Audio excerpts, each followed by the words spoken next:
Oh, Bogart, ano yan at naka-earphone ka pa? Nako, wala to, Lex. Pinakikinggan ko lang yung album ni Jose Jackie Chan. Ha? Sino naman si Jose Jackie Chan? Yung singer, yung kumanta ng A Perfect Christmas, tsaka yung Christmas in Our Hearts. Loko ka. Hindi yun si Jose Jackie Chan. Yun ay si Jose Marichan. Ay, magkaiba ba yun? Magkatunog naman eh. Tamang pakinig ka sa Christmas song ah. Eh di ba December na? Oo nga eh. Kailangan na natin mag-ready para sa caroling. Ah, oo nga pala no. Iba talaga nagiging epekto pag kasama mo lagi si Otlog. Nagiging makalimutin ka na. Hoy, nagpasama lang ako kay Otlog bumili ng semento. Wala kasi magbubuhat, kaya pinabuhat ko. Ang lakas nga eh.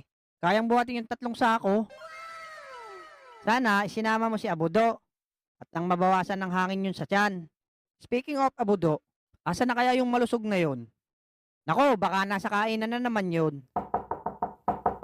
Ah, si Boy Kulot yan. Tentenenen! Mga kaibigan, ang pambansang maligno ay dumating na. Si Boy Kulot. Ang batang mabait pero matindi umutot. Grabe ba? Ikaw talaga, Bogart. Wait lang natin si Abudo. Malapit na yun.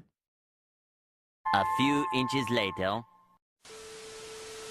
Eto na po. Ngayon po ay masasaksihan natin ang pagdating ng ating pambansang baboy ramo. Si Abudo, ang batang hindi nabubusog.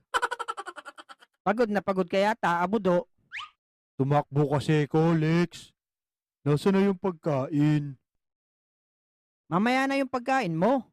Okay, Lex, kompleto na tayo. Ano bang pag-uusapan natin? Bala ko kasi magkaroon tayo ng simpleng Christmas party. Yung may exchange gift ba? Maganda nga yan. Agree ako dyan, Lex. Nasaan na yung pagkain? Bali magkakaroon tayo ng party-party, tapos exchange gift. Tama-tama. Maganda yan. Sali ako dyan, mga bata. Ay, buwisit ka, Otlog. Nakakagulat talaga yung mukha mo eh. Pwede ba natin tong isali si Otlog, Lex? Endangered species na to eh. Baka maubos na. Hayop na Bogart na to. Lagi akong tinitira nito. Gusto mo ilagay ko yung butas ng ilong mo sa noo mo, ha?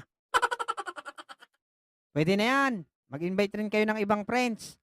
Tapos, sabihan nyo may exchange gift tayo. Kami na bahala ni Boy Kulot sa invitation, Lex. Ako na bahala sa pagkain. Ay, kakainin pala. Sige, sige. Kita-kits na lang bukas.